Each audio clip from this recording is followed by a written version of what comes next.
Got it. All right, and welcome to Down the Alley. This is PMAC. And Ted T.S. Spirides. And Katie. I think this is our first time ever going live.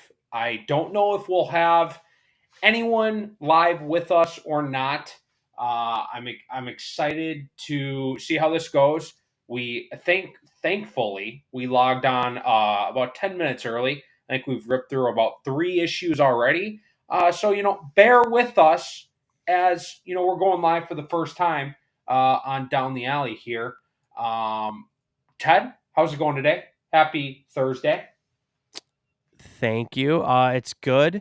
I think I'm just trying to check YouTube as we're talking here, just to make sure things are going through. I don't see it yet, but I know that um there is a delay. I think maybe it just popped up. So Yeah, I just saw something. I saw a little YouTube notification just come up. So, yeah, we should be live now.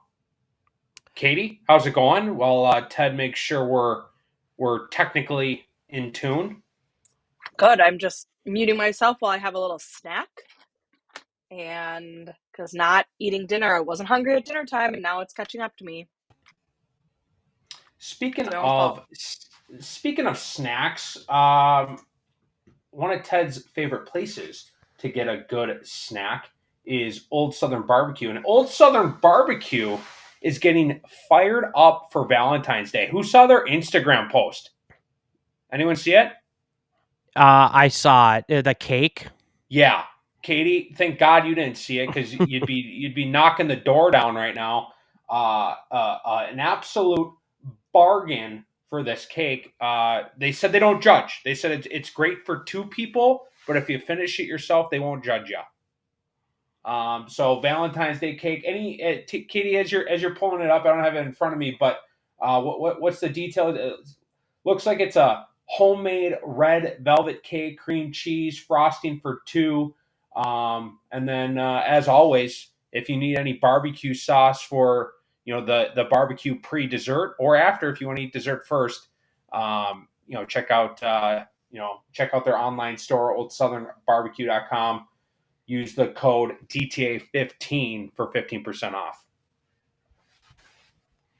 Yeah, no, it looked good. It's a little change up from um from the savory, right? A little sweet treat. And you know, they always got something in the bag. Everything I've had there thus far has been good. Even some of the special promotion stuff has been good as well. So yeah, uh make sure to pick that up and add that to your list of things you're doing.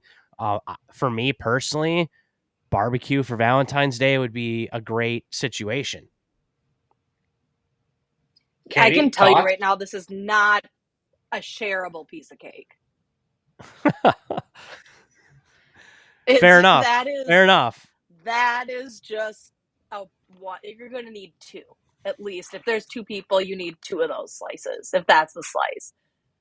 I love a cream cheese like red velvet. To me is one of my favorites. Hard to execute, so I will say I'm going to be a little bit harsh on my judgment because it is hard to execute, but they're already starting off strong because it's a homemade cream cheese frosting. You cannot put anything on top of a red velvet cake that isn't cream cheese, in my opinion. Like, it needs to be refrigerated, it needs to have cream cheese in it, and needs to be like really thick and slathered on there. There you So I'm go. excited. I'm excited to try it.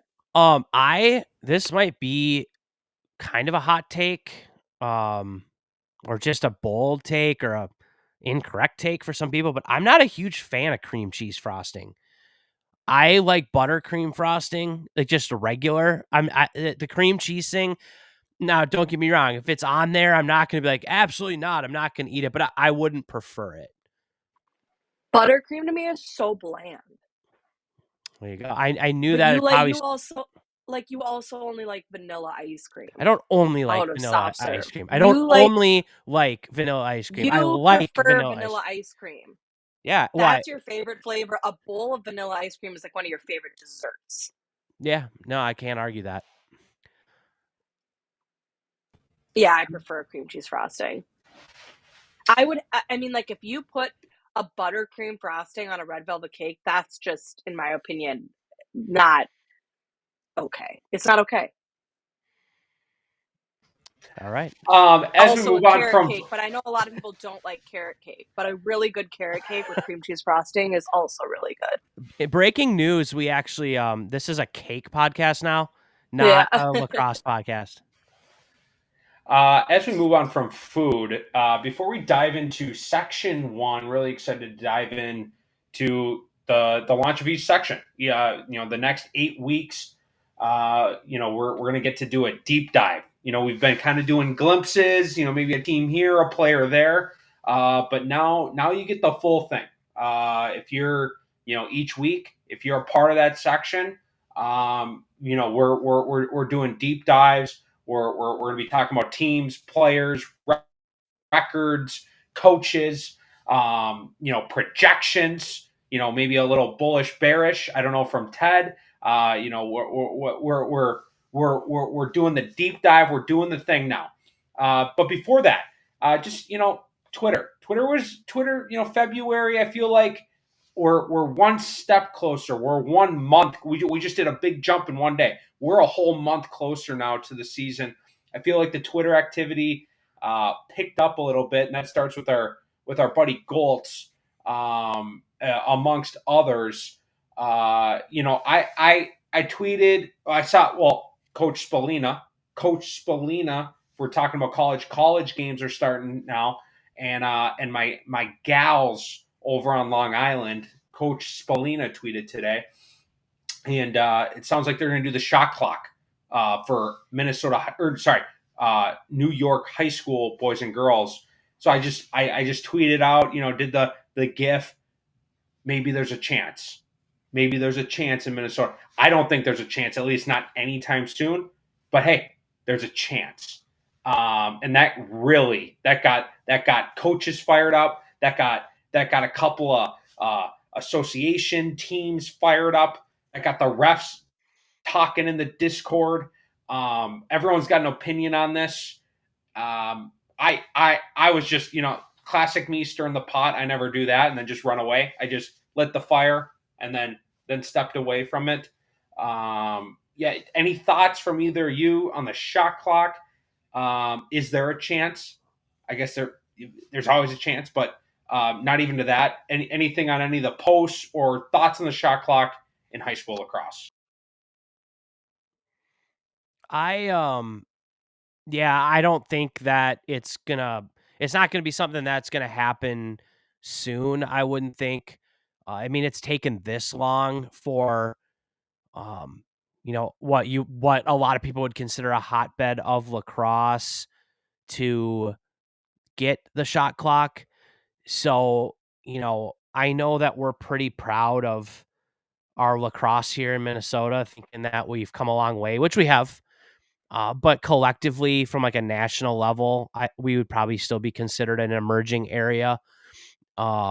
And I just don't think the resources are there just to do it consistently across the board at every game the right way. Whether that's officials being able to deal with it during the game and getting them trained, or table workers. Um, Somebody said something about budget. I don't think budget's an issue, really. Maybe for some school districts, but most, I wouldn't think budget's an issue. I think it just comes down to logistics, honestly. And like when you change a rule like that, you have to change it for everybody, and it doesn't really help everybody, or does it only help a select handful in this case? Like, if Prior Lake and Farmington were playing each other, for example, and we had a shot clock, that might be a great experience for Farmington and Prior Lake. But two teams that can't catch and throw, or a more one-sided matchup where it's a really good team against a bad team, is a shot clock going to help lacrosse in Minnesota? Is it going to hurt it? I don't know. Everybody has their opinions on it, but to answer your question, I don't think it's coming. Baltimore has it for their top division, and then like Long Island just got it now, so it's a ways away. Katie, on agree the that girls' side, if it comes, it's not coming anytime soon. I think there's too much of a gap between the top teams and the lower teams, and I think we're more about at this day and age and the way things are going. I think it's more about bringing the bottom teams up instead of deviating the top teams from the bottom teams again. Like, I'd like to see 2 classes before we got any more rule changes that are just going to continue to like be advantageous for the really, really good teams. Katie trying to get another rant going before we dive into section 1. We'll save that rant on the two classes. Maybe we can talk about that in section 2. Moving on to section 1. Girls first. I opened up our scouting report, this document that Ted said. This is a document and a half. Holy smokes. This is like, how many pages did you and the source? How many pages is this? You guys went to work. It's a lot. The source is their breakdown of the sections that will be going live at 5 a.m. on Friday, tomorrow morning. So they're going to, the post on the website, the supporting documentation, that's going to go live when our episode goes live in the morning. Obviously, we're letting people kind of listen in on the live show here for the first time. The sources document, super detailed. I will say mine on the boys' side is detailed, but not quite as in depth. But, luckily, section 1 is the section I'm in. So I know a little bit more about each team than I probably know about other sections. So, yeah, good luck reading through this. I just hope that we can, do the source, not underdo how much work that they have done. Hopefully we can. What am I trying to say? Yeah, Hopefully, We can't outdo the source. So you're gonna have to go. I don't. No. I'm not trying to outdo the source. What I I'm know I'm saying. not going No, to I outdo know the we source. won't you don't want ever. to underestimate or undersell. I don't want to yeah. undersell the source's Everyone's work gonna have here. to go and like put their eyeglasses on tomorrow and read on their Kindle or whatever, their Definitely, iPads, and yeah. read the breakdown because it's robust. Definitely go, on downthealleypod.com, bright and early in the morning. Not while you're driving. Wait till you maybe get to work and yeah, dive through this as you have your cup of Joe. Because yeah, wow, you guys did great breakdowns. And very in-depth information here for the people. Looking back on last year, just pulling up the bracket here. Lakeville South. This has been Lakeville. Starting with the girls. This has been Lakeville South's section now for. We talked about it in last podcast. All of the COVID era. It's been Lakeville South section to lose, and they haven't lost yet. You've got Farmington. They've been on their heels. For years now. That program on the girls, just like the boys side, has been, growing and getting better every year. You've got a newcomer in Southwest Christian that I think is going to be very, very interesting. They've done really well with the schedule they have. They come from a good section that's been super competitive. Are they going to be able to give Lakeville South a run for their money? Time will tell. On that, and Farmington too, and North. They've been in the mix, but they've been a step behind. A few of these programs. Is Rochester? Are the girls combining for Rochester? We'll be talking about that on the boys' side. No, as far as I know, they're not. And I think Okay. on the girls' side, actually, I believe not only do they have 2, they have 3 different teams. Yeah. So it looks like it's Century, John Marshall, and Lourdes, and then Mayo. Yep. So they have three teams on the girls' side. So props to So them. the boys are just going to be one? Yep. The Mayo is not and we'll get there when we talk about the boys, but Rochester is as far as what I've heard, the rumor. I have not confirmed this with anybody. I've heard it from multiple people. And so I haven't seen any, like, I guess I've confirmed it with multiple people, but I have not seen an official statement from Rochester, but they will be consolidating their programs. And Mayo is not offering a program, but to stay on the girls stuff, yeah, I mean, they have 3 teams on the girls side, so good job by the Rochester collective, really growing the game City. down there and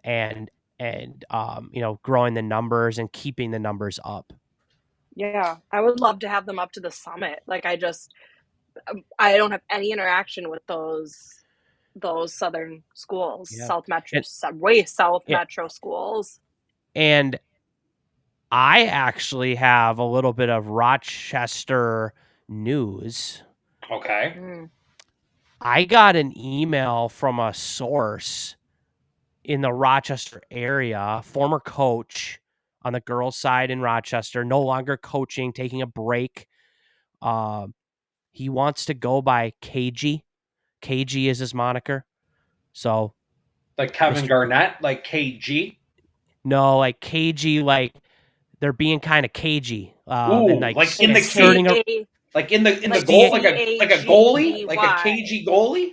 Like CAGEY, like KG as in like somebody you feel is not divulging all the information that is available to them. Like they're being Miley cagey. Cyrus can't be Like they're tamed keeping right it now. they're keeping it contained. They're keeping it in a cage. Got it. This is a rumor mill. Rumor mill. So KG had some notes about Section 1 as well.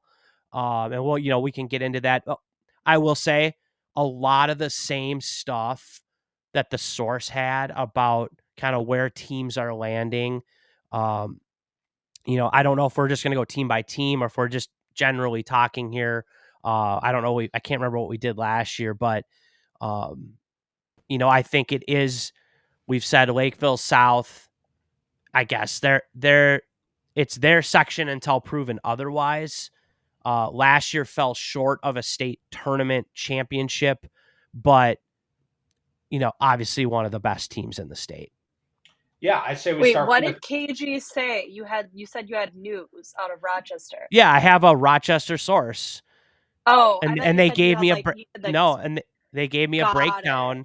And I'm going to add 2 things as those come up. Because they broke down all the teams just like the source did. So perfect. So Katie and I, we can work off the source, and I'll lean on Katie for the girls' side, obviously. Yeah, I say we start at the top. I don't remember what we did last year either, but let's start at the top. Lakeville South, we've said it. They've been winning this section. It's their section to lose. Katie, let's dive into the notes here. Let's do the deep dive. What are the Cougars looking like? Is there any glimpse? Is there any crack in the armor? Or is this going to continue in 2024 for them to be dominant? The bottom line is no. There are no cracks in the armor. I think it's the same old as it's been, like we said last week, post-COVID era. I hate to be like this, but I feel like I just kind of want to breeze over Lakeville South. Because what more can we say to describe and get the point across that they're dominant and this is their section? Like, I want to give these other teams in this section a little bit more recognition. Maybe we can talk about them a little bit more because this is really the only recognition they're going to get. I hate to say it. Maybe in there, Southwest Christian, especially moving into the section, we can talk about them. I think the only notable thing about Lakeville South is that they have a transfer coming in, it looks like. And I think that's super cool, but I think we should honestly go to talk about 2 through whatever they have, 10, 8. Yeah, we can move on. There's no cracks in the armor, and they're a force to be reckoned with, and they're good. And if you don't know that by now, get with the program. I understand they're good, but we will give the rest of these teams, their recognition, but they've graduated. They graduated over 200 points. I don't think it's going to make a difference. I think I agree with you, but you got 200 points to bring back here to figure out something that I think you're going to hear me talk about a lot on the boys' side too. But it's the same. It's the same for girls lacrosse. Is like it's when you it. How do I want to phrase this? Being an alpha is a unique thing. When you're the person, the gal, the guy, there's only so many of those players, and you know, if you're a solid player with a good skill set, you can catch, throw, and put the ball in the back of the net, and you have an alpha out there initiating, running the offense, commanding the defense, whatever it is. I don't want to say it's easy, but the life as a 2, 3, 4, and 5 is different than life as a 1. And Emily Moe is 128 points last year. She was a 1. And Gabby Bauman, 95 points. She was a 1. Now, can Tori Tshida or Katie Grubbs, Savannah O'Brien, they're the next up. They had plenty of accolades. I mean, they would have been tops on their any other team. They would have been the starter, the 1, right? But now the role changes. Now it's like, I'm the 1 now. I have to be the one that gets the best defender every game, that everybody's counting on every single game for me to, like, I got to show up and be ready to go all the time. I don't just get to stand in front of the net and score goals. And now I'm not taking anything away from the 3, 4, and 5, again, elite level players. That would be, for me, we say like, oh, there's no cracks in the armor. They're good at just give them the championship now. I would say that's the one question mark I would have of a superstar team like this, is like, who's going to be the alpha? And is that going to resonate well? Maybe what if there's 2 people that are the alpha versus 1? What if there's 0 and everybody's kind of in a more role player mode? So, to be candid, sometimes having a ton of talent, obviously it's great, but you got to fit the pieces. You still have to fit the pieces together. Yeah, I agree, and that's why I brought it up. I think they're now senior class, might have more depth, and that's kind of what has been, like you said, the 3, 4, 5, 6. Is there a couple alphas in there? Probably. Probably. Are they going to still win the section? I think so, but I don't think, like last year with those 2 other alphas, we were calling the Soviets last year. I'm not ready to call them the Soviets this year. Like, you lose 200 points. I don't think they're crazy way above everybody else. And last year they didn't end up winning it all. So there was at least a small crack somewhere in the armor. I think, again, in this section talk, yes, I think they're going to win the section, but I don't think it's they're the Soviets in 2024. Nothing else to add. I agree. On to number 2, according to the sources rankings in 2024, the Tigers of Farmington. They were 9-7 last year, made it to the section final, losing to the Soviets, and they're looking to come back and get to that big game again in 2024. What are your guys' thoughts? Interesting notes about them. They lost to Eastview Egan, but they beat Hill Murray. So that's really surprising to me, because I feel like Hill Murray was a better team than Eastview Egan, but maybe I'm wrong on that. Catterlick twins for sure a big loss. I think they also have like kind of that dominance on the field, or they did. Insane athletes, Team 36 bias, but like kind of a force we reckon with. I do know that Farmington has a huge 2025 class, like a really strong 2025 class, but they're they're only juniors, you know? So it's like that sophomore to junior year now, are they going to be able to step up and fill those shoes and kind of battle the seniors? It doesn't look like there's any notable seniors, but I know there are. Yeah, and And shout out oh, to Brooke for they've got a coaching shift, and I think it's actually a really positive shift. I know it sounds like they're doing way more off season than they have in the past, and they're already starting to like build on some things, like especially teamwork, like since the fall. And so I think that's something that this program has really craved and wasn't getting from their old coaching staff. And I think that that energy is going to be really really positive like now. Like I said, I think they've already started to kind of prime themselves a little bit in the off season, in like the fall, and now they've really kind of gotten on the field with each other, and so I think that's going to help. And it sounds like they have like really good leadership. Like I said, I know they have some 2024s, but I know they have a really strong yeah. like engaged 2025 class. Yeah, I think so. Last year, I know they got off to kind of a hot start, and then Madison Catterlick, I think, got hurt. Mm. Uh, Obviously, there's plenty of other talent on the team, but she was a leader and one of their important players, and I think that just threw a wrench in some things.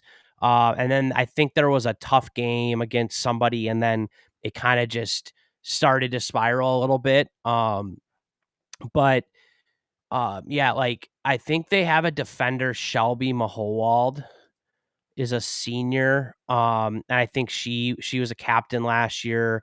I could be wrong on that, but I know that, like you said, a lot of 25s and even some 26s that um I think can contribute. And, maybe this year is kind of a reset year to get some people integrated. And then that primes them for like 2025 when those 25s are seniors, those 26s are juniors. I could see that happening. But at the same time, look at Lakeville North boys last year. A lot of sophomores that figured it out, got playing time as freshmen. And then last year was year 2 for them, and they were able to go all the way. So sometimes, I get it. Like senior, there's a big difference between a senior and a sophomore, but sometimes it can the youth can be good. They're still hungry. They're not distracted with a lot of other things. They can just kind of be all in on their high school lacrosse season. Yeah, I don't have too much to add. It is interesting. The coaching change carousel continues, and Farmington is another example. But the PMAX know Brooke, and we're obviously big fans. So good luck to the Tigers and her in her first year at the helm. Um, it seems like a great fit early on, kind of like what you were saying, Katie. Yeah, they seem. I think it was exciting that they got someone more engaged in the off season. I think that's what they craved from what I've heard. On to the sources number 3 pick. Last year, they were the 3rd seed, losing to Farmington in a tight game in the section semifinals. Lakeville North, the Panthers. The source has them again back at 3. They're bringing a lot of points back, bringing a goalie back. It looks like they've got some senior leadership. What are your guys' thoughts on the Panthers? I think it'll definitely be between Farmington and Lakeville North for kind of that spot. What was the score? Oh, 12-8. So I could see that being like another like rematch. I don't know what their score was during the season, but I would love a really competitive what is that, quarterfinal again for them. It Oh, was a semi semifinal. last year. That game was played right before Mhm. ours. So we watched a little bit. It was a really good game. I think Farmington had a pretty large lead at like even early in the second half, and Lakeville North started to claw away a little bit and make it tight. And I think Farmington got a couple late. But I think it was like 10-8 at Yeah. one point, or 9-7 or something like that. So that was a good game. And now KG says that Becky Gensler returns as head coach. Is that a relation to Yeah. Brooke Gensler? Yeah, they're Is that the sisters. same? Okay. Yeah, so they will be Okay. coaching So against each other in the same interesting. section. Yeah. It's like Harbaugh versus They could Harbaugh. meet Yeah. each other head to head in the section They could have a semis. Gensler versus Gensler. Yep. Yep. That's a storyline. That's a storyline. And I think Becky used to be at Farmington and then went to Lakeville It North, very and much now could be Brooke true. I is at believe, did they Farmington's. from They are Farmington? from Farmington, yeah. They went to Lakeville North. But I think Yeah. they're like So kind of on that border somewhere. there you go. So some interesting family battle, border Yeah, battle I type could definitely things. see that being So that the makes that, semifinal. rivalry, I guess, a little more interesting.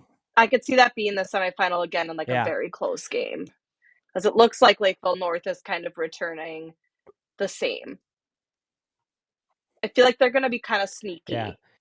And it looks like they have a 2025 Shea Swanson that is coming back with 61 points last year, and then a nice stable of 2024. So some seniors, including goalie Brooke Wagenbach.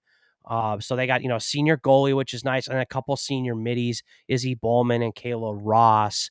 So I think it's always nice to have a nice group of seniors going into that year. They know what to do. They know the drill. They can get everybody else ready to roll. And I think there's no shortage of talent in athletes in Lakeville. Yeah. So They only lost I to think Rosemount by one again, goal. I think they kind of righted the ship. Yeah, I think they got a lot better as the year went on last year. I think so too. Yeah, moving on to the sources number 4, which is not to tease my picks, but it's going to be my number 2, Southwest Christian. They're one of our favorite teams. For the schedule they play, for the size of school they're an electric factory. They've got one of the top 2025s in the state, who put up 91 points. She's a 2025, so she was a sophomore last year, if I did my math correctly. And she's committed to High Point. Not a big deal. Also a big fan of that school. They've got a steakhouse on campus, if you didn't listen to that podcast. Amongst a bunch of this is a young team. Their core is young. They're bringing it back. New section for this crew. My number 2 team in this section. What are your guys' thoughts?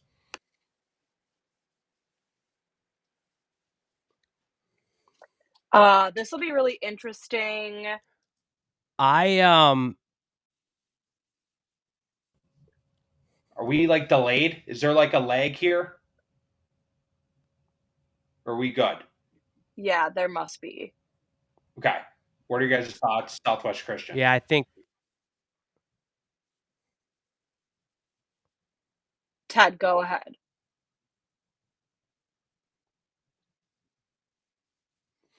A Giselle Harder, unbelievable player. 91 points as a sophomore is amazing, right? But I it's just they're not battle tested when they get into the when they get into the playoffs against some of these bigger teams. I think that's going to be the issue. I think their coach was on last year and kind of talked about it as well.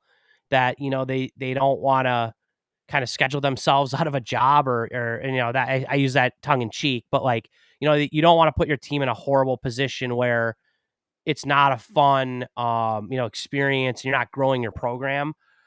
So that you kind of have to wait. That's a trade-off. You have to weigh it a little bit. So I think they have some superstar players. I think they're trending in the right direction. I just don't know if they can hang with some of the South Suburban teams that are in this section. They have it's going to be really interesting to see them at that. There's a scrimmage day the first Saturday, like after tryouts, and they did it last year too out at Chaska with some like Southwest Metro teams. And they're playing in it, looks like. And I think that's going to be really fun to kind of see where they like a little bit of a teaser for where they're going to fall.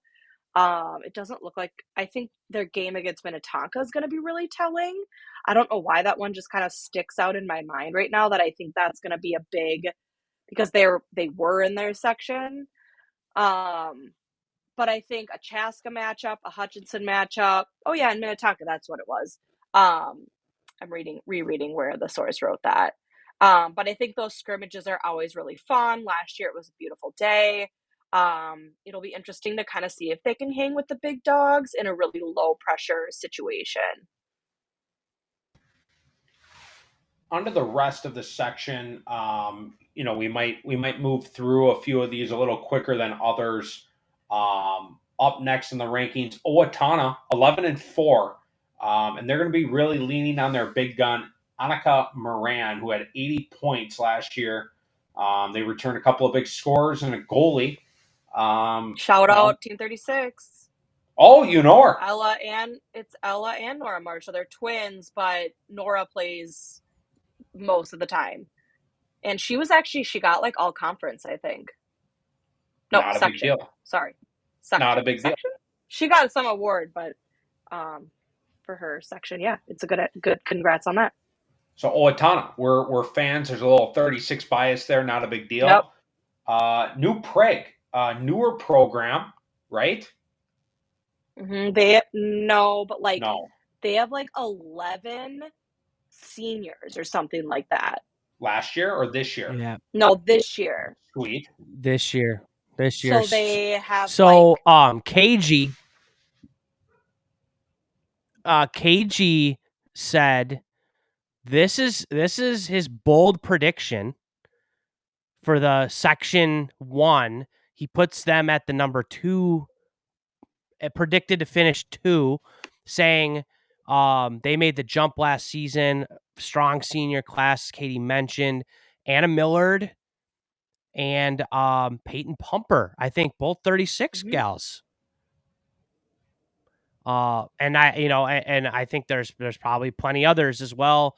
And it looks like they return a goalie too. So could they be, could this be a year where they challenge to make a semifinal? And maybe upset somebody in a quarter would be kind of where I'm thinking that they might land. So KG has them as a dark horse. Katie, what do you got? Yeah, definitely a dark horse. But like I said, they have a very strong senior class. They've been playing with each other for a while. That's not as bold of it. Like now that I kind of think about it, it's not quite as bold of a pick as it kind of seems on paper.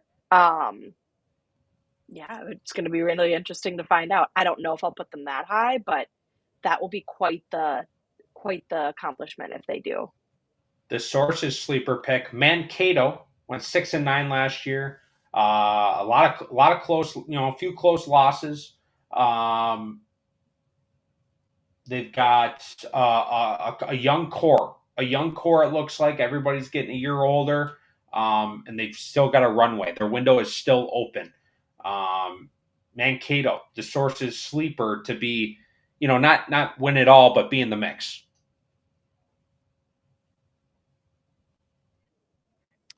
Yeah, I don't know much about them on the girls' side, but I do know their boys' program is up and rising as well. So I wouldn't be surprised if that was the same on the girls' side. And the thing that's great about Section 1 is that, like, sure, you have your powerhouse program in Lakeville South, but a lot of these teams can compete with each other.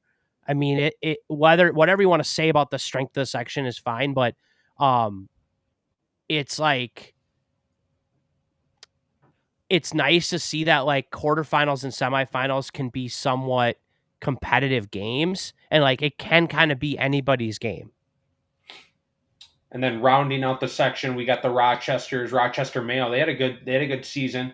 We know they graduated a couple of their top scorers. Rochester Century, Northfield, up and coming program, and another Rochester John Marshall Lords to round out the gals in section 1. Ted, what are your top 4 in this section?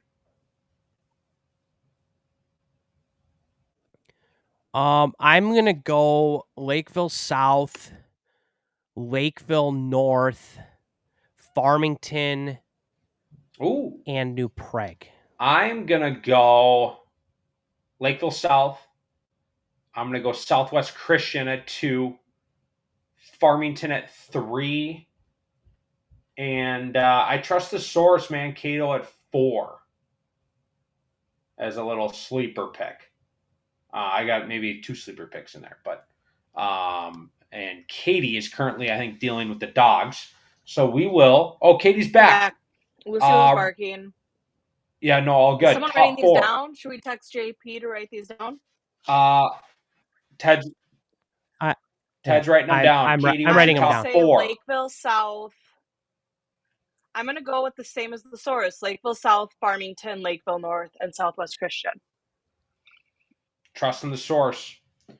I like it. We'll be able to get called out for how clueless we are. Hopefully we can get a graphic up of these as well tomorrow. To kind of round this out, like Ted said, there's depth in this section that can definitely compete with each other. Some of these quarterfinal games and first round games could definitely get interesting, even in the semifinals.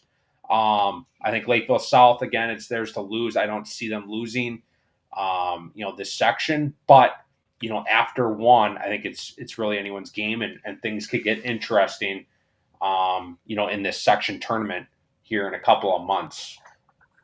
Don't get me wrong. I would love a huge upset. You and me both. But I don't think that's going to happen. But Ted, that's a good point that they all, competitive quarterfinals, semifinals, and then we'll see what happens. On to the boys. Section 1. Again, it's been the Lakeville North section last year, Farmington the year before, then the year before that was at Lakeville North again. Yeah. Couple tidbits, I guess, for section 1 on the boys' side. So Southwest Christian has been added to section 1 as same as the girls. So they moved from 2 to 1.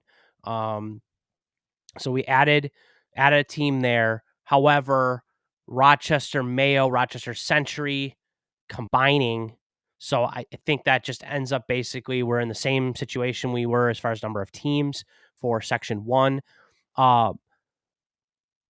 If you're not familiar with the section and the teams, the Metro Player of the Year, Pioneer Press Metro Player of the Year, Quinn Power from Lakeville North, is in the section. Probably, arguably one of the, if not the most valuable player in the state of Minnesota. And I know PMAC and I were talking about his accolades the other night he pretty much won every single award you can win, individual award that you can win, plus a state championship. So I think the only thing left for him is Mr. Lacrosse would be literally every single award in the trophy case. So superstar player in the section. And then speaking of Lakeville North, the champs from last year, you said, hey, were they the year before? Since its existence in 2013 was the first year we had section 1.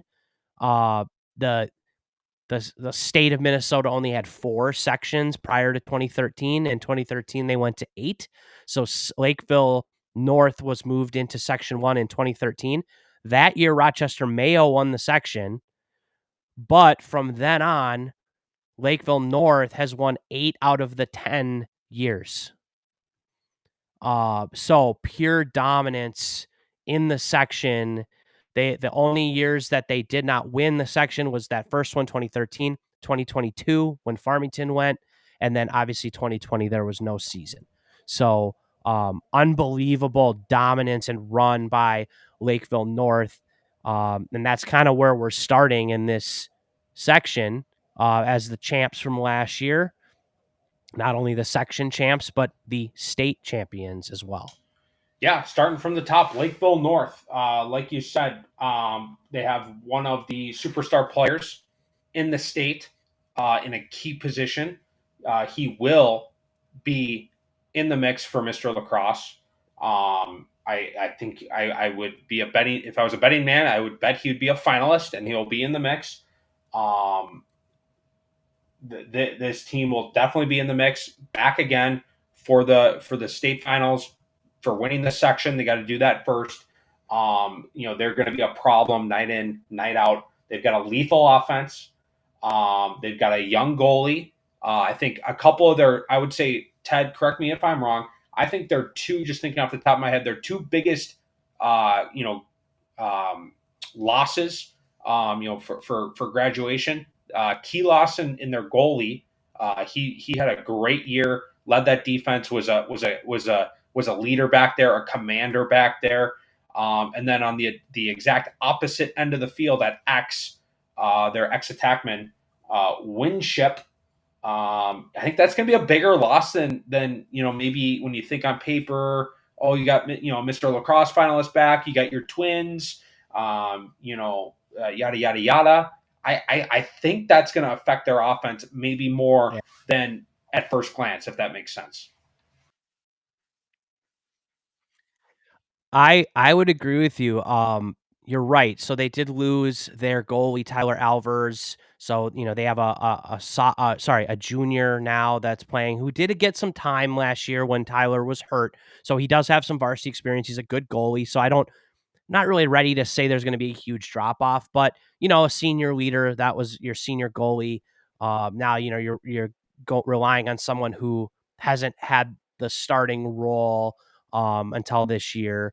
And then, like you said, Winship and Leo Piscatello, the older Piscatello, both of those guys were very much initiators in their offense. They were guys that were okay, like initiating plays, running the plays, understanding what's going on, and then getting others involved. They're great at creating for other people. That role now has to be taken on by somebody else in the offense. I'm not worried from a perspective of, do they have somebody that can do it? But I think those were two really good players. And then the other loss too was Nathan Long. I think, I know he wasn't one of the guys on paper that a lot of people were talking about at the beginning of the season, but they were talking about him at the end of the season. Mr. Game 7. And Mr. Game he had 7. arguably the two biggest Wait, goals. he was a senior? Mr. Game 7. Mr. Game 7. Yeah. And he honestly, from what I've been told, I think he was even didn't even play lacrosse. Like, he played his freshman year and his sophomore year, didn't play his junior year, but came back halfway through the senior year. So I don't know what the situation was, but he was kind of in and out of the lineup. But man, did he come back when when things really started going. They have so much talent all around, but it ended up being him that the two biggest goals in Lakeville North Panther lacrosse history, right? The both overtime winners. Not to bring up sore subjects here, but and he was just a gritty player. He just was kind of an untraditional, just I don't know, Talk about he an just alpha. had that thing about him. He was clutch and I don't even know. It's hard for me to even say he was an alpha. He just was he was his own guy out there. And I think he was hard to play against, tough kid. So I think that's going to be a big loss, but a lot of 2025. So they did it as sophomores last year. They get 2 more years together. their whole starting defense, a bunch of their offensive guys, the younger Piscatellos, the twins, obviously 2 electric players that are super good.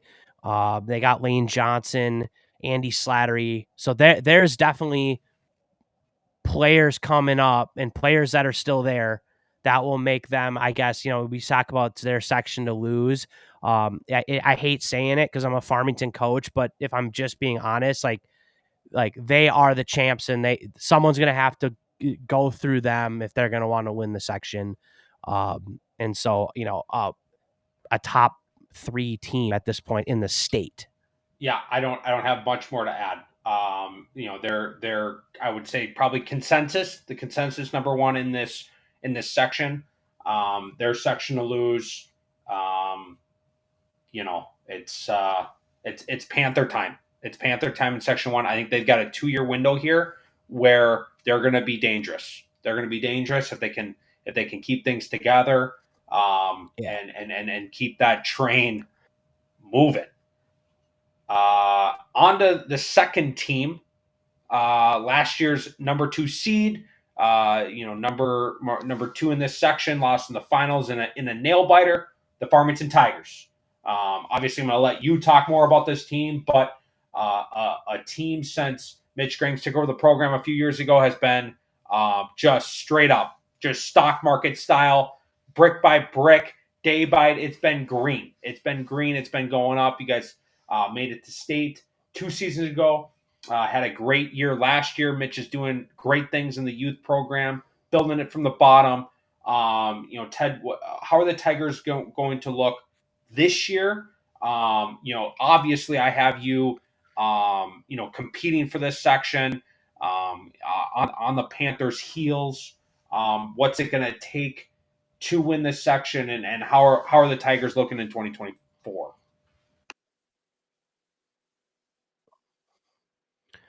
Yeah, obviously I'm biased. I'm a Farmington coach. And we're gonna have to replace a couple big losses. We lost a lot of starters on defense, that were all section, kind of all conference type players. So, um, you know, that's going to be the adjustment. Luckily, we do have a couple guys that have been mainstays on our defensive end. Tyler Thill has been starting since he was a sophomore, and he's a senior this year.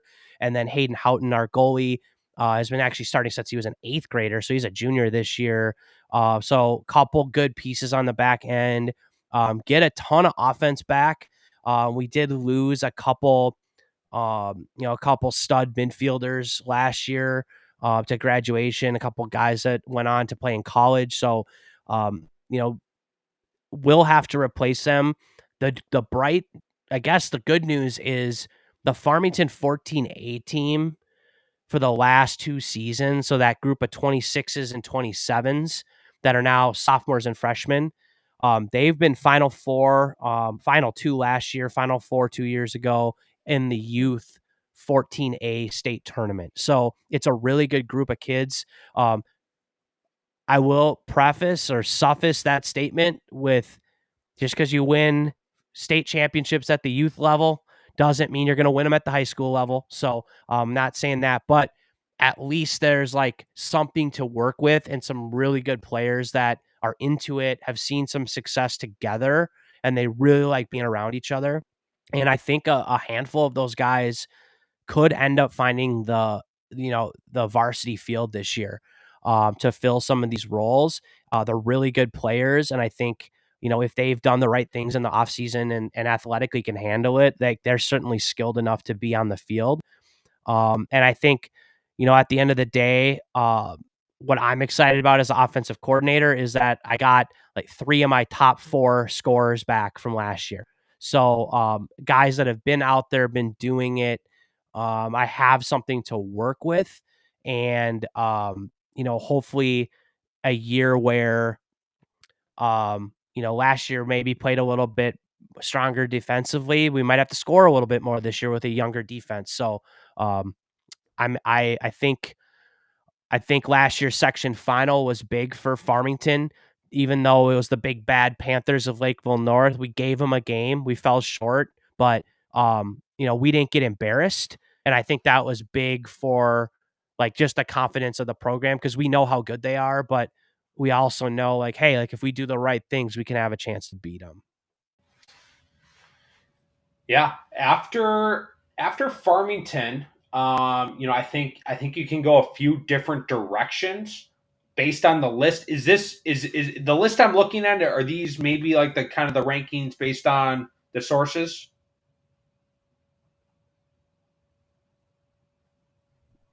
So I didn't hear you there for a second. I think you Oh, were muted or something. the list I'm looking at, is this in rankings according to the sources? On in the article or in the Yes, Google Doc. yes. Um, that is yes, that is ranking. That is my interpretation of where teams will Okay, fall in okay. order. So number 3, New Prague. Are they newer on the boys' side, or am I just making this up in my head that New Prague is new to lacrosse?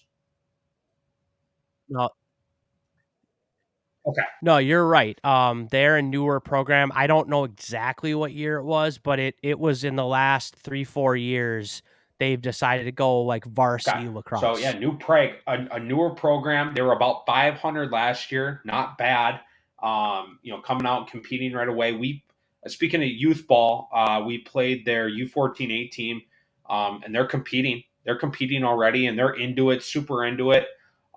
So I think this is a program that's starting to do the right things. Building it through the youth, and a program not gonna, not going anywhere.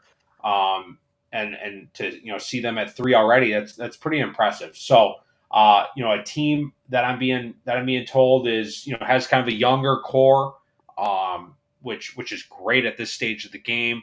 Is going to give them a window to compete the next couple of years. I'm seeing notes on an interesting couple of games on their schedule.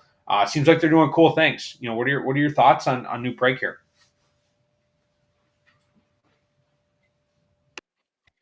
Yeah, they're a team that um I'm a little I don't know, I guess nervous about because I think they do have a really strong junior class. They got a great face-off guy in Peter Diaz. Um, they got some pieces. They get two of their top two scorers back in Ungs and Butau. And a starting LSM, Alex Nelson, who's super good. Both their goalies return. So like a lot of these guys have just been kind of thrown out there as varsity players as freshmen, and it kind of the program was kind of built around this group. So, now they're actually like upperclassmen, and they've been getting a little bit better every year. So, like, I think they're gonna make the jump this year. I'm not sure if they have the depth to win the section, but they're certainly a team that can upset somebody. I kind of the reason I have them this high is that I think they're probably somewhere in the middle, but they play a tougher schedule with the Metro West Conference. They added Hudson, which is a nice add for them out of conference. And they're just going to play a tougher schedule than some of these Big Nine teams. And I think they might be more battle tested. Plus, Mayo last year was the 3 seed, and they were really tough, but now they folded their program. So it kind of was like they dropped out, and everybody else just kind of bumped up. And New Prague was actually the 5 last year against Mankato, who was the 4, and New Prague won that game, that quarterfinal game, to go into North, and then got beat, 17-2 or something like that. So, like I said, they were a little bit away from, maybe where they wanna go last year, but they got some of that playoff experience. They won a playoff game. Now they're a year older, and they definitely are a team to watch out for. Speaking of Mankato, you've got them at 4 here. Mankato, a team that you don't really ever want to play. They give me Hastings. Are you muted, I'm not PMac? muted. Katie, can you hear me? Okay, Katie can hear me. Ted's having some technical difficulties. I think there's a big lag, and hopefully he can start hearing me. But Mankato, A team that gives me Hastings vibes. That's And such a good analogy. I don't I actually so I haven't I don't know actually why, but I too am like, wow, yeah, they're the same to me. and not in terms of like obviously location or anything like that. But I've only seen them play. I actually haven't coached against a Mankato or a Hastings. I've scouted games where they're playing, both are playing other teams. But I kind of get a Hastings vibe when I think about and watch Mankato. And then also hearing Ted, talk about playing against this team. It's a team you don't want to play. They're gonna give you a game. It doesn't matter how outmatched they are. They're gonna make your day hard. It's gonna be tough. It's gonna be gritty. You're gonna need ice packs after you play Mankato. A team that sure hasn't, for whatever reason, hasn't taken that next step to win the section. It's been Lakeville North section, as we've already said. Farmington snuck one out a couple of years ago now. I I would probably agree they're probably like a four-ish. I don't see them taking that step this year, but you play them in regular season and play. You don't want. It's not going to be a fun day playing Mankato. Ted, what are your thoughts? Katie, too. I know you kind of chimed up on that too. I'm just listening. I'm just listening in to try to get my picks. Really interesting take on Mankato though, Ted. Like the fact that they're the ones that are just kind of like playing those tougher teams and can make for a harder schedule. I think that's going to be really telling. Come, they're high on my list. I'm not gonna lie. Yeah, no, I have a lot of respect for their program. Coach Jamie does a great job down there, and is really committed to building that program up. They've steadily improved every year.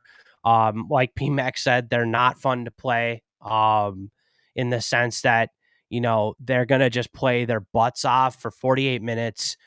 They do have some talented players too. I don't want to discount that.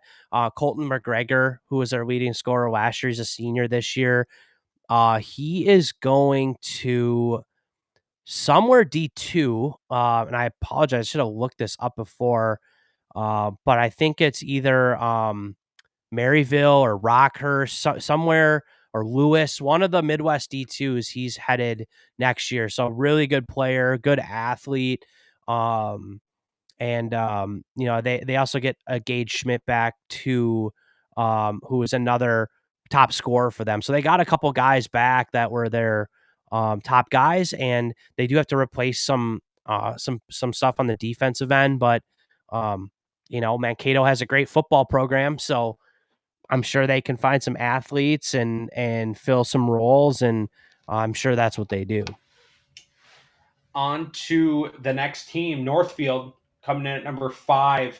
I was really high on Northfield in 2023. I thought they were going to be. I thought they were going to be in the mix a little bit more than they ended up being. However, I'm hearing. Maybe I shouldn't believe my sources out of Section 1, but I'm hearing that Northfield is going to be a little bit more in the mix than I may have been 1 year early.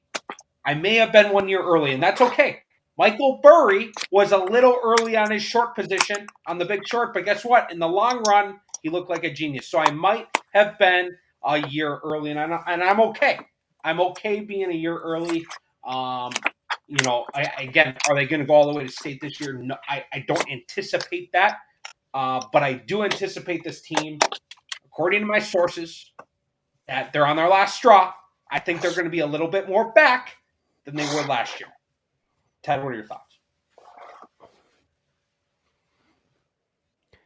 Yeah, no, I mean, a familiar foe for us at Farmington, and we honestly do a lot with them, like co-op stuff in the off season.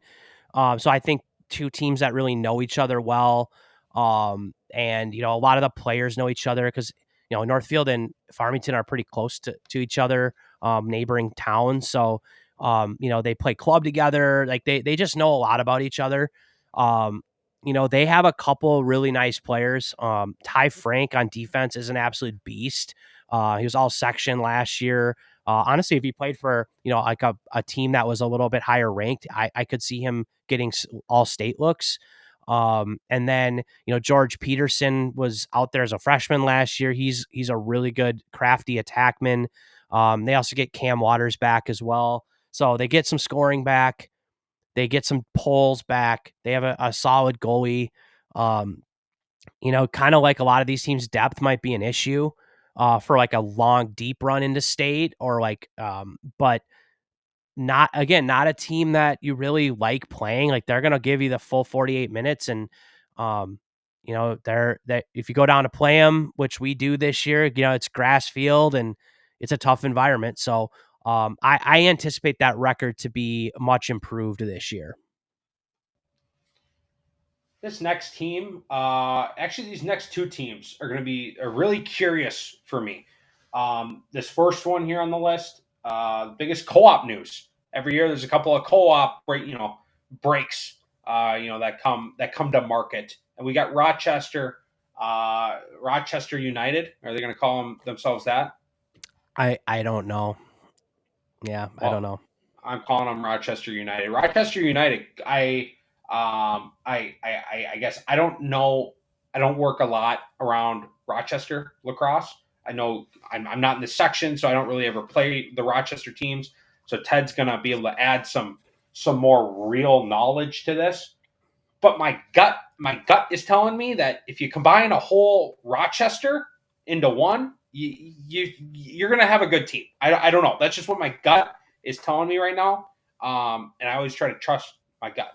So Ted, is my gut lying to me, or is there something here? Does KG have anything to say about boys news? No, he does not. Okay.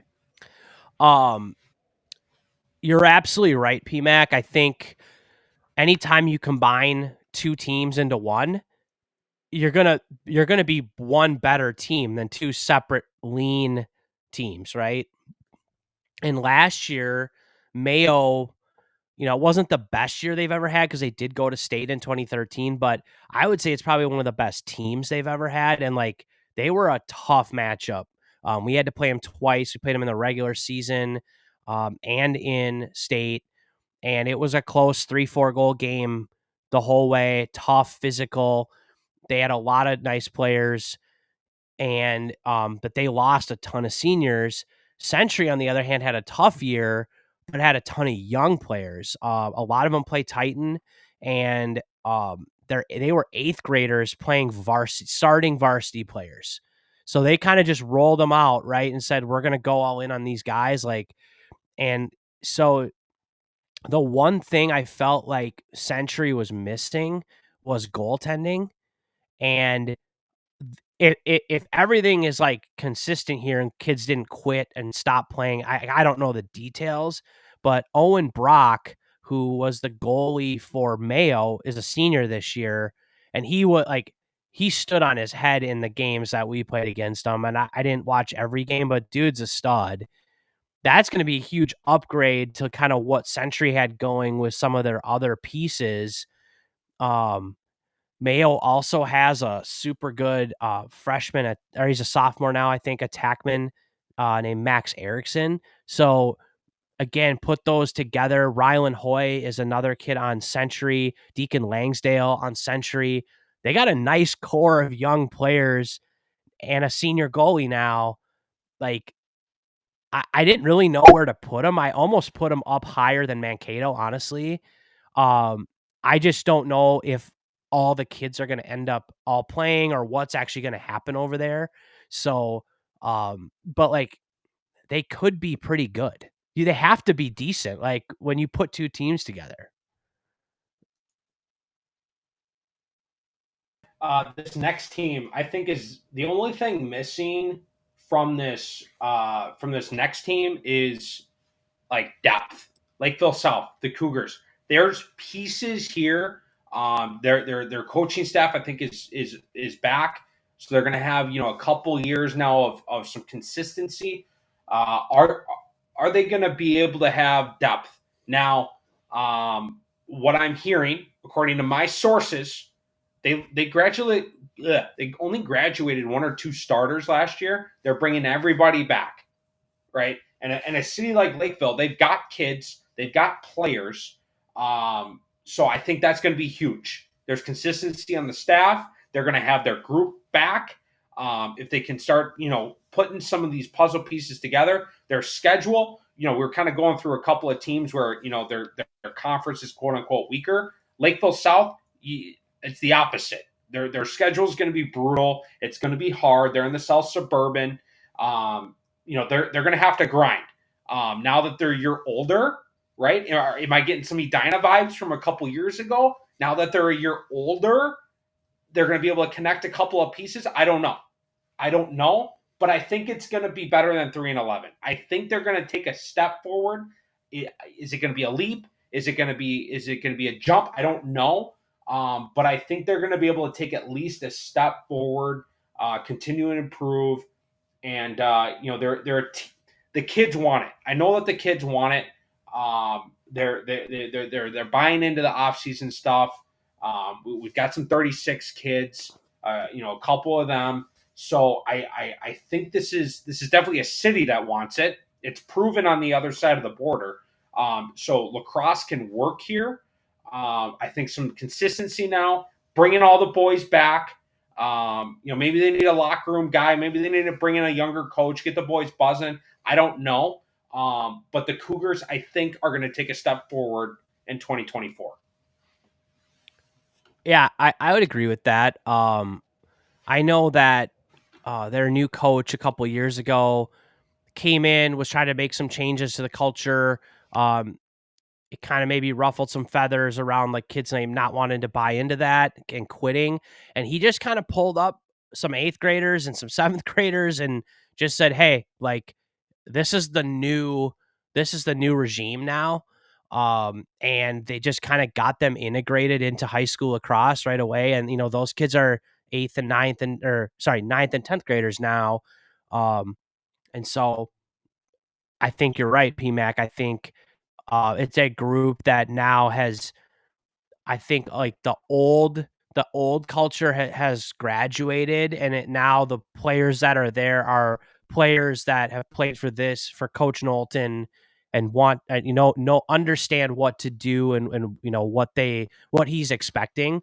And 3-11, I think you're right. I think that is going to improve this year, and they're trending in the right direction. Owatonna, another team I don't have a ton of experience playing against this team. We've got a couple of kids that are driving up from Owatonna though, and for Titan 36 training, all that good stuff. So is this a city that's buying more into lacrosse? I know they've had some dudes. They've had some dudes the last couple of years. Again, is it Ted? You'll know more again. Is this a team that just maybe doesn't have the depth and numbers overall? Because they've had some players come out of this program. Yeah. In 2022, Preston Meyer, a super good player, athlete, they almost upset Northfield in the section quarters. That game came down to the wire. And then, as you remember, Northfield ended up beating Lakeville North in the semi. So that was a crazy section tournament in 22. Last year, 3-11, I think they battled some injuries. I'll be honest, from my perspective of playing against them, I don't feel like they're in a bad spot numbers wise. They have a JV team, they have numbers, they have subs. And so they've done a nice job getting players to play in that area. There's probably not a ton of people, a ton of kids. But I got to tip my cap. Like they've built a nice program there. They have a senior, Jack Strom. He's he's like a midi attack. He's a short stick offensive player. And he's 6'4", and he's an absolute pain in the butt to play against. He's super shifty and crafty. And he's just really like a really interesting player. And I think they can lean on him to do some damage. They got a couple good polls. I think the one thing they're going to be missing, though, I don't think they have a goalie. I think their goalie graduated. From my intel and talks with some people, as they're kind of trying to figure that out, which not having a goalie, it can hurt you pretty bad. Things can go from bad to worse really quickly if you don't have someone committed to that. So that's really my only question mark for them. But there's no reason why they can't win a few more games this year, especially in the Big Nine. I think they can compete. And last but not least, in this section, newcomer, Southwest Christian, coming over from Section 2. This is a program that is growing, that has had some, again, like these other two programs that we've just been talking about. It's had a couple of nice players come out of this program. They have pieces. I think they're starting to get more numbers. It's a lot of maybe more newer, kids to the game, which is great. They're growing the game. They've started to win games. I think was when did they win their first game? Was 2023 their first win? Yeah, I think so. So this is a team that got their first wins in 2023. That's a huge deal. They got 3 of them. When you go from 0 to 3, that's huge. That's huge. So again, they're trending. They're trending. They're going in the right direction. Anything else to add on Southwest Christian? Not too much. I think it's going to be an uphill battle, but you're right. They're doing the right things to continue to build their program. They play kind of more of a JV style schedule in the regular season, which is great to kind of put themselves in competitive situations. They might be able to steal a game in sections. At this point, probably not quite ready to go against some of the bigger schools, but like you said, they have been growing their numbers and they have been getting more kids, and it's going to take time, but I think they are doing the right things. We can wrap this up with our picks. Before we pick February 17th, the summit, the coaches summit. If you're a coach, high school, youth, if you're a board member, if you're a ref that wants to learn more about the game, if you're whatever, if you want to come to the social afterwards, we got a social. February 17th, the coaches summit. Prior Lake High School starts at check-ins at 9:30. We're starting at 10. We got Old Southern Barbecue feeding us, and then at 4, after we get done with the last session, we're heading over to the Point, a good local family-owned, lacrosse-owned establishment where we can do some networking, some socializing, meeting coaches, from around the area. So we got boys, we got girls coaches, we got awesome speakers. I'm really excited about this day. If you're interested, please go to Down the Alley pod.com. Ted, make sure that's in our show notes. And now we get to pick our teams. Section 1, ladies first. Katie, who are your Section 1 boys picks 1 through 4? So I kind of like that. I just like they're obviously going to be super biased because the what I'm learning is basically here what we talk about. So it's basically what you think about it, Ted. And you wrote kind of the synopsis, but I kind of like that too. I'm gonna go Lakeville North, Farmington, Mankato, Lakeville South. Okay, we're gonna have some different. There's gonna be some different logos on the post tomorrow. There's gonna be some different teams from our conversation. That's what I gathered. I felt like those were the strongest conversations we had around those teams. Who was your 3-4? Cato, Lakeville Mankato, South? Mankato and Lakeville South, yeah. Okay. Ted, who do you got? Number 4, Northfield. Number 3, New Prague. Number 2, Lakeville North. Number 1, Farmington Tigers. Wow. The boys are buzzing. I believe in them. It's not biased. This is a logical pick. So let's roll. I love it. Tigers it. country. Let's ride. All right. Hey, don't doubt it. Don't doubt it. I've got North at 1. If you want that 1 spot, you got to beat them, Ted. Farmington 2. I'm coming back. I'm coming back with Northfield at 3. I'm doubling down on this squad. I'm doubling down on this pick.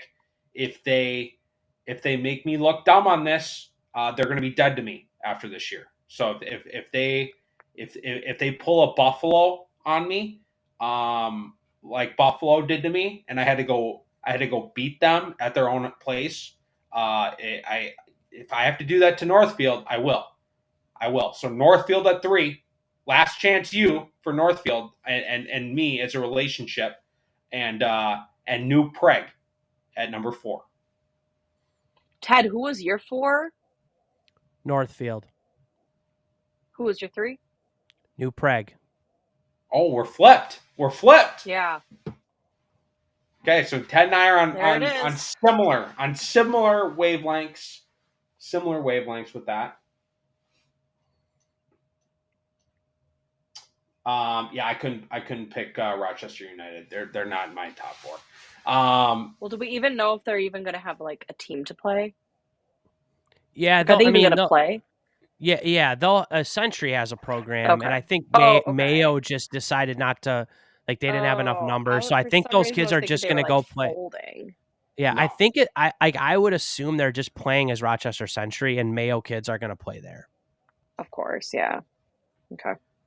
All right, Ted. Any rants from you tonight? No rants. Really excited. I think tomorrow is the last day. We don't have lacrosse until June, mid-June. I mean, unless you want to count club lacrosse, but tomorrow's Friday, and then Saturday the college season begins. I don't know if there's games tomorrow. I was like, what are you talking about? Yeah, college season is underway. A big college men's game. Denver and Hopkins play week 1. Which is super cool. So that's on ESPN Plus or something like that. ESPNU. I gotta look. That we always say it, like if you want to be good at lacrosse, you gotta watch good lacrosse and get yourself invested in watching the best do it, whether that's pro or college or whatever. So I'm pumped that it's lacrosse season officially.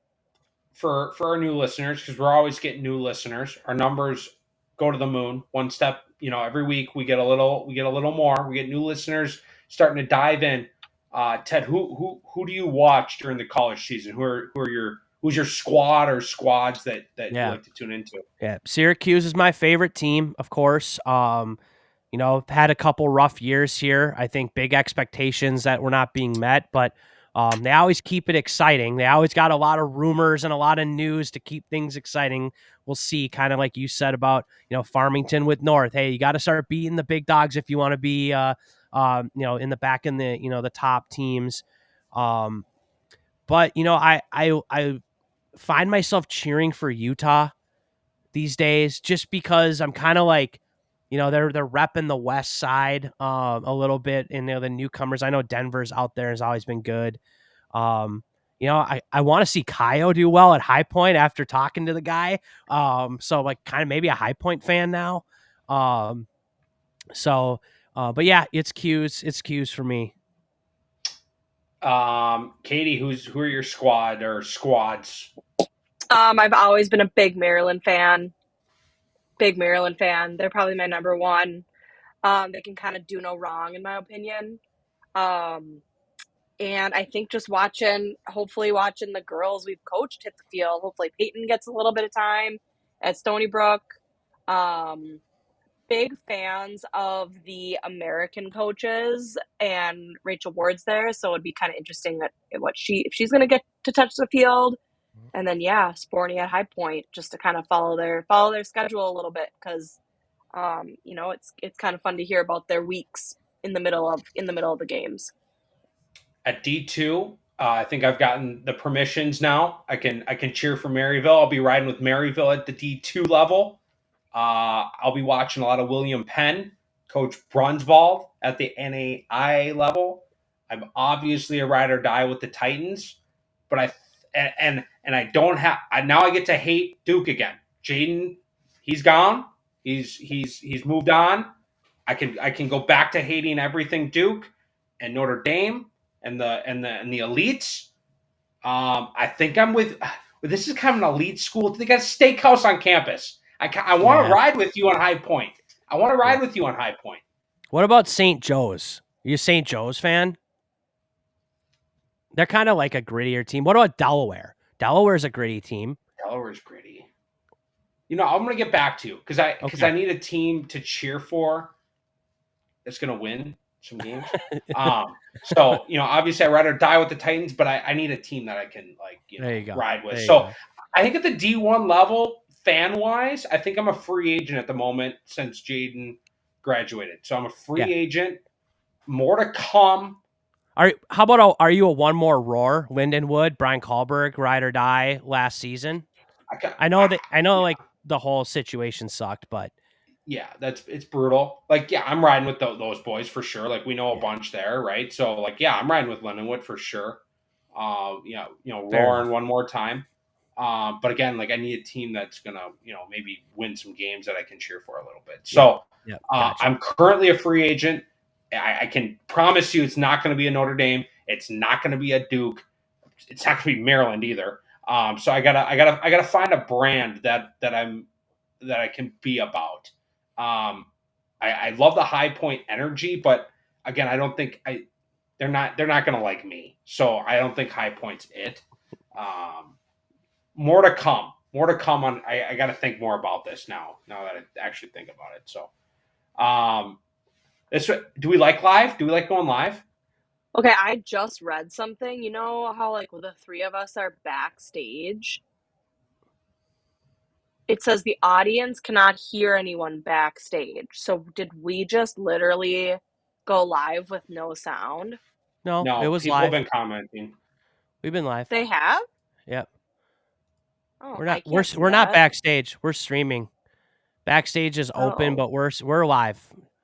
I haven't seen anybody leave a comment. Nobody's left a comment in the Vimeo chat because I didn't send that link out. We piped this into YouTube. So we're live on YouTube. We're all good. We're all good. I think as we get better with this form, I think I like it. I think we basically go live anyways and then post. We do this live at 8:00 on a Thursday and post it at 5 a.m. on a Friday. So why not go live? I guess we'll kind of see how everything pans out here after the fact, getting it up on Apple Podcasts and all that stuff. So I guess we'll see. But we had a couple of people watching for a little bit. We had a couple of people commenting. I don't know. I guess they'll let us know. I'm sure some people will let us know if they like the live format. I'd love to figure out a way to get a call-in feature. I think that could go horribly wrong, but also horribly great too. But especially during the season as scores are coming in and that kind of stuff. So now I think it's fun to be able to engage with our small audience that we have because we do it for them. I feel so then did you just comment on the YouTube? Yeah. You had YouTube open and then you just watched it and commented? Well, I didn't watch it. I just stopped it, but I was watching the chat in case somebody asked a question. So. Oh, wow. Yeah. Yeah, we got multiple screens going, Katie. Yeah. I have screens, but this wasn't. This is Down the Alley 2.0. It's a rebirth here of tech and, stuff that 15-year-olds are probably doing and 16-year-olds are doing every single day. But guy just saw your chat, Katie. Pull some. That was a good test. That was a good test. Video, but then say something back. There you go. Oh my gosh! There you go. So it works. Wow. This is So- like a lot for me. Yeah, welcome to 2024, paused that Katie. video.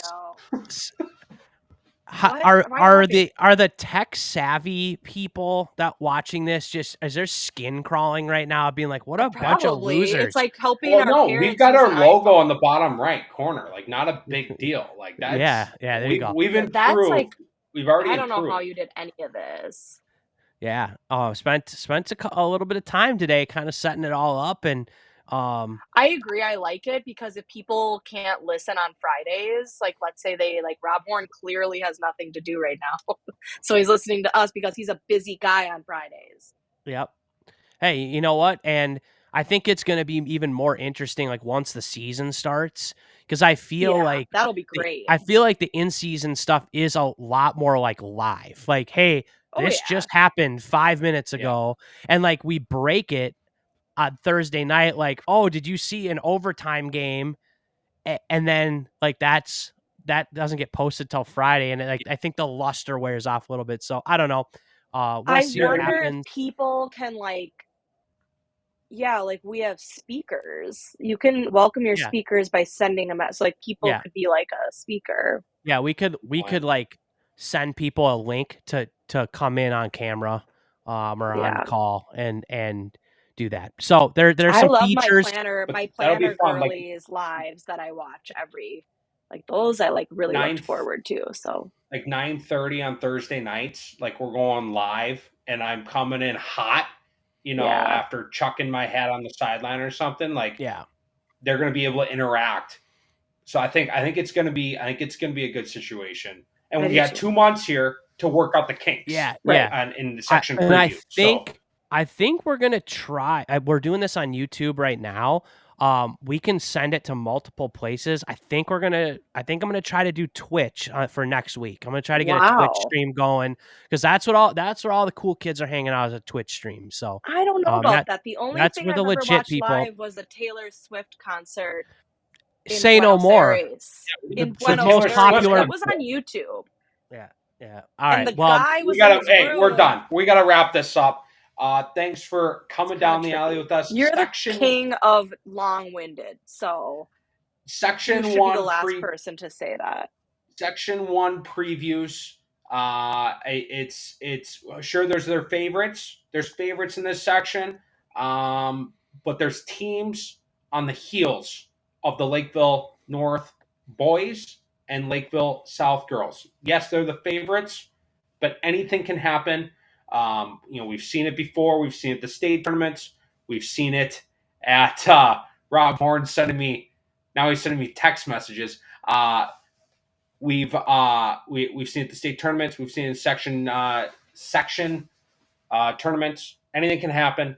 I'm looking forward to see how this section plays out. We obviously know a lot of players. We know a lot of coaches, and we even have a coach on this podcast right now that coaches in this section. So it's going to be a fun one. A lot of storylines. April 1. It's going to be here before we know it. 2 months to the day. And we're going to be coaching. And it's going to be colder than it is right now. I hope that was like a reverse jinx. That's all I got. I'm done talking. Right. Ted, cut it. Okay. thanks everybody.